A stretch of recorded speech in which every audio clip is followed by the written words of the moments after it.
Few places in history are as drenched in nostalgia, drama, rumor, myth, legend, heroes, villains, and conspiracy theories as the Wild West. From bandits, cattle rustlers, horse thieves, gunfighters, lawmen, renegade Indians, miners, and cattle barons, there's no shortage of colorful and conflicting stories. Some legends fade with time, but others refuse to die. Ask the average person about William H. Bonney, Henry McCarty, or Brushy Bill Roberts, and you'll likely get blank stares. Mention Billy the Kid, however, and suddenly everyone thinks they know the tale. But who was the real Billy the Kid? Why did he become a national anti-hero, a symbol of rebellion and frontier defiance? What was his true name? And who really killed him, if he was killed at all? Hello, I'm Colin Heaton, military veteran, historian, author, and welcome to this episode of Forgotten History. Billy the Kid was believed to have been born around November 23, 1859, possibly on New York City's east side, though no birth certificate has ever been found to confirm it. His origin story, like much of his life, remains shrouded in uncertainty. One of the great mysteries surrounding him was his real identity. His mother, Catherine McCarty, is believed to have immigrated from Ireland during the potato famine, but we still don't know whether McCarty was her maiden name or a married one. Most historians agree that his legal name was likely William Henry McCarty Jr. He was only 21 years old when Pat Garrett shot and killed him, or so the story goes. Throughout his short life, he used several aliases. As a child, he was known as Henry McCarty, then Henry Antrim, and later William H. Bonney Jr., the name he gave at his infamous trial. So even today, his true name remains a mystery. There's also a theory that Billy the Kid lived long after his supposed death, that he was actually Ollie L. Brushy Bill Roberts, who claimed to be Billy and sought a pardon decades later. Roberts allegedly lived quietly across the U.S. Southwest and Mexico, performing in Wild West shows, before dying in Hico, Texas in 1950. Billy's early years were no less chaotic.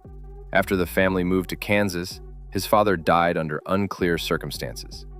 His mother later remarried and relocated the family to Colorado, then New Mexico. Billy was about 14 when he found himself in unfamiliar territory, geographically and emotionally. After his mother's death in 1874, his life took a hard turn. Though he had a reputation as an honest, polite teenager, becoming an orphan marked a pivot. He lived briefly at a hotel doing odd jobs, taken in by a kind owner who saw promise in the boy. But after the owner either died or sold the place, Billy was forced to fend for himself. He was first caught stealing food. 5 months later, he was arrested for stealing clothing and firearms.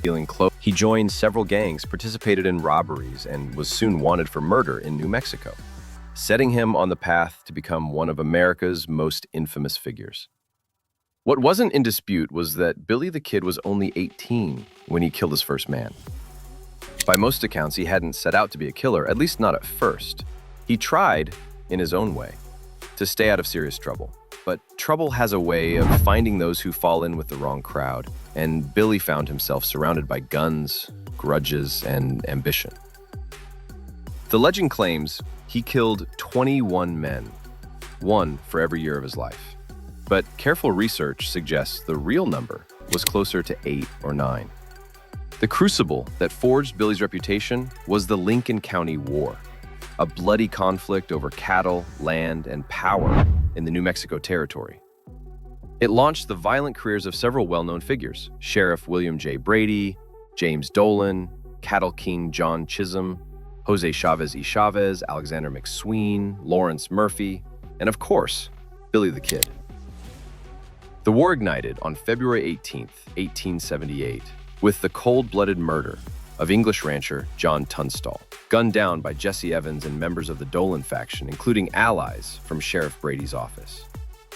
Tunstall's death wasn't just political, it was deeply personal. Billy had worked for him and respected him.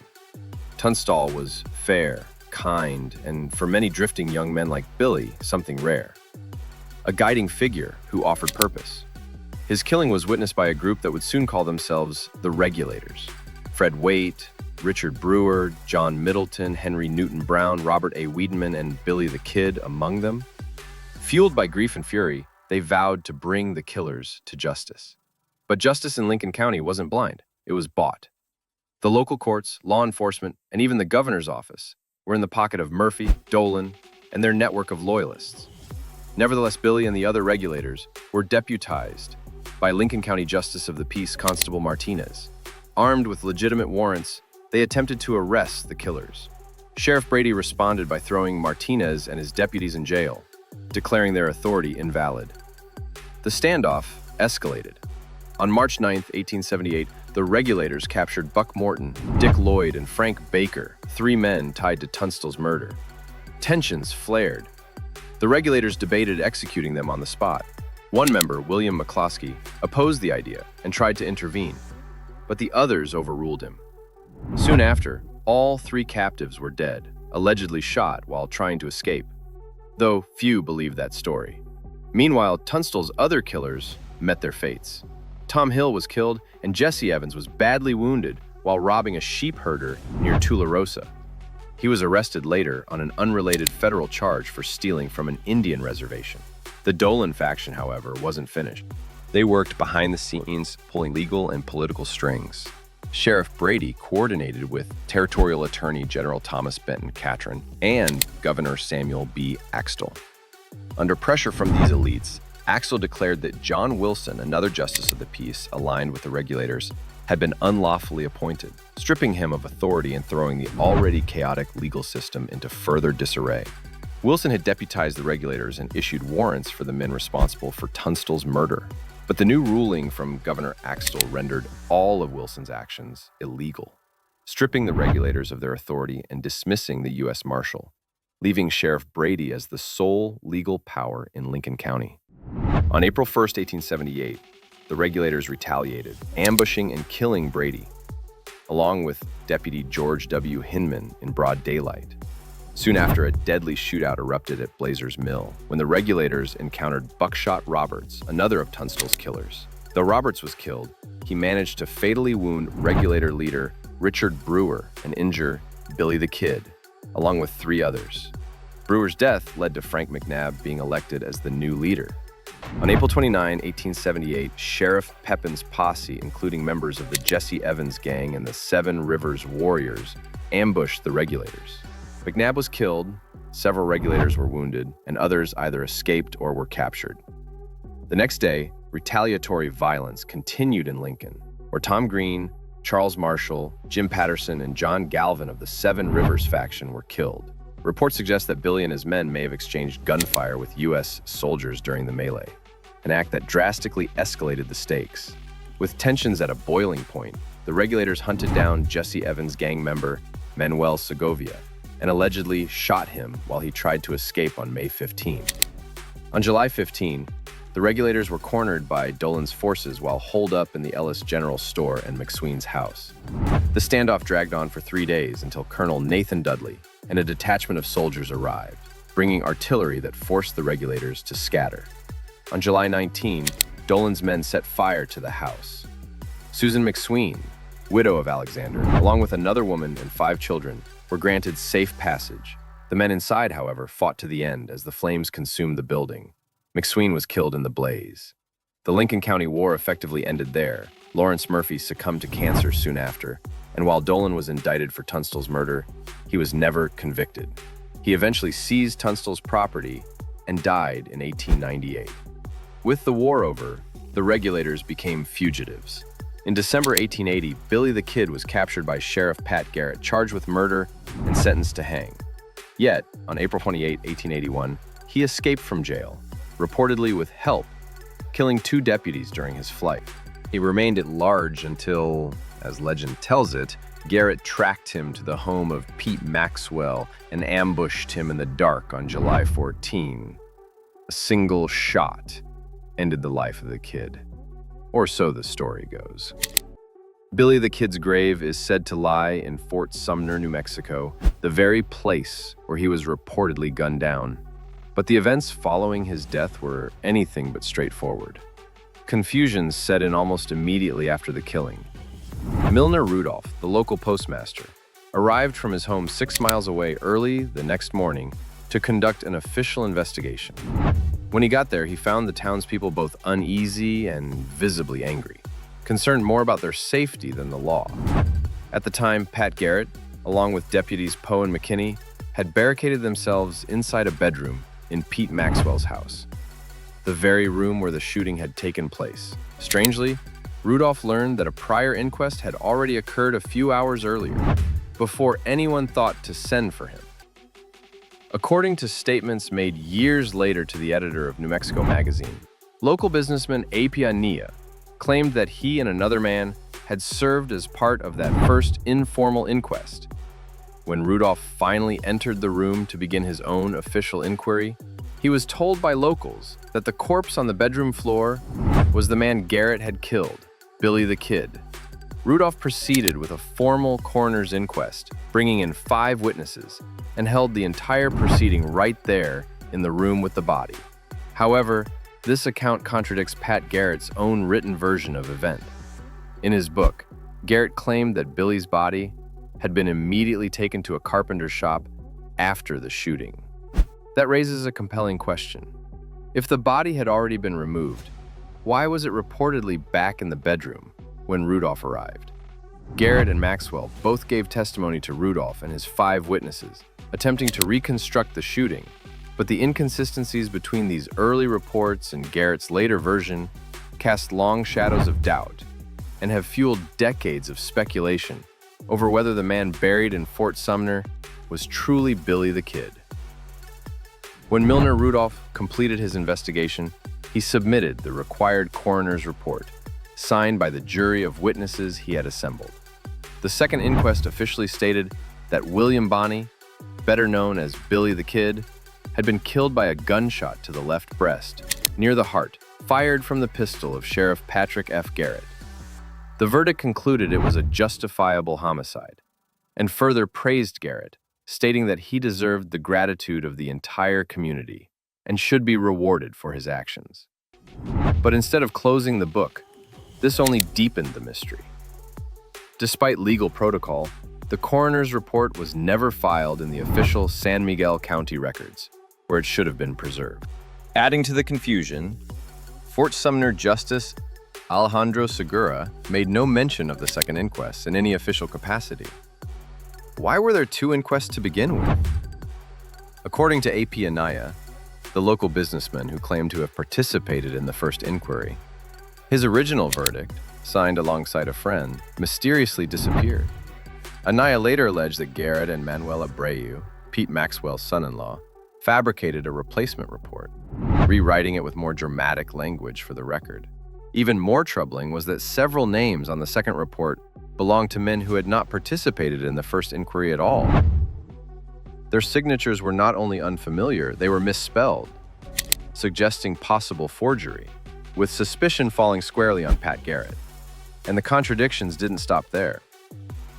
Author E.B. Mann in Guns and Gunfighters wrote that only 3 people were ever brought in to identify the body, and that one of them later admitted the corpse wasn't Billy the Kid because he had personally known Billy and would have recognized him.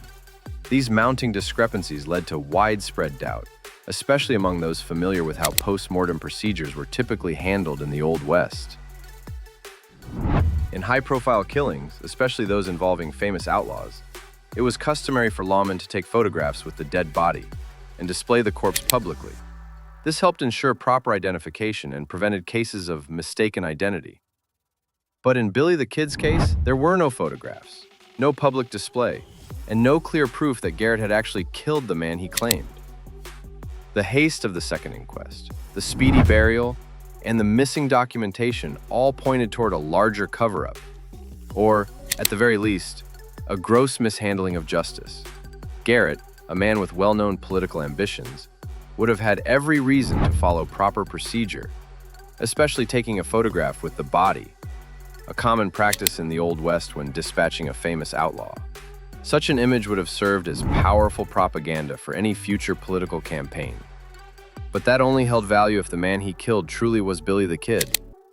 Garrett also claimed to have filed the official coroner's report, which would serve as the death certificate, a necessary step to close the case and claim the reward. However, in 1949, New Mexico Secretary of State Alicia Romero confirmed there was no record of any coroner's verdict regarding the death of William H. Bonney, the legal name of Billy the Kid. Despite Garrett's insistence, there was no filed inquest, no certified death certificate, and, critically, no conclusive proof that Billy was even dead.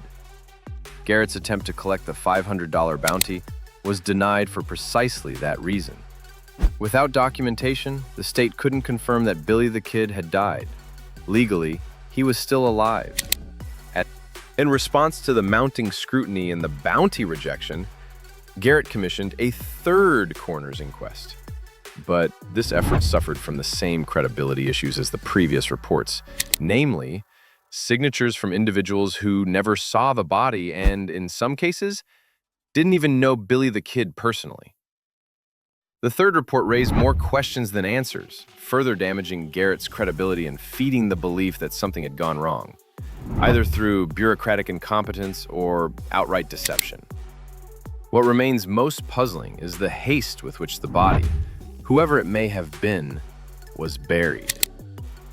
The interment took place quickly at the Fort Sumner Military Cemetery, right beside Tom O'Folliard and Charlie Bowdry, two of Billy's closest companions.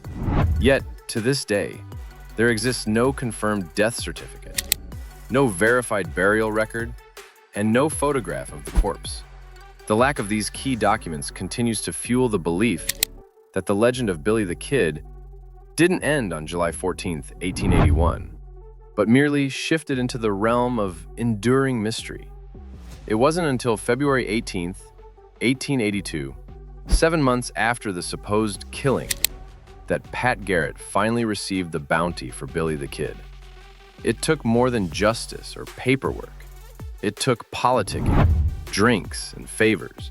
Garrett entertained the New Mexico Territorial Legislature, men who were his political allies and cronies, lavishing them with hospitality until they approved the reward. Yet, even in their official decree, they couldn't get the facts straight. They mistakenly recorded the date of the shooting as August 1881 instead of July. And that error is just one of many that have fueled doubts about the official version of events. Enter William Henry Roberts, better known as Brushy Bill. Long accused by locals of being Billy the Kid, Roberts eventually came forward and claimed it outright. He was Billy the Kid, and he had survived Pat Garrett's bullet. The admission caused a sensation. Naturally, many were skeptical. But Roberts had more than just a tale. He had a body, a voice, and memories that seemed to align with the infamous outlaws. Roberts bore a striking resemblance to Billy the Kid in every physical aspect: height, build, eye color, voice, even his laughter. Photographs of Roberts and Billy were later subjected to scientific comparison by the University of Texas at Austin, and, according to reports, validated by the FBI. The conclusion: the photos matched. But it wasn't just appearance. Roberts also demonstrated intimate knowledge of obscure people, places, and events from Billy the Kid's life. He recalled details no one else knew, not even some of the most respected historians of the day. This presented a significant challenge to the accepted history, which had largely been shaped by Pat Garrett's own book, The Authentic Life of Billy the Kid. That book, ghostwritten by Garrett's friend Ash Upson, became the definitive source. But it wasn't without its flaws. Deputies John Poe and Thomas Kit McKinney originally backed Garrett's account, claiming he had indeed killed Billy. Yet years later, both men reversed course, stating that Garrett had not killed Billy the Kid, and Poe's initial account contradicted Garrett's in several key areas. Respected historian Frederick Nolan later described Garrett's book as a farrago of nonsense, criticizing it for myth-making, fabrications, and outright falsehoods. Garrett, it seems, had a reputation for self-aggrandizement and for rewriting events to suit his ambitions. By contrast, as more scrutiny was applied to Brushy Bill Roberts' claims, his credibility seemed to grow. He wasn't just a drifter with a story.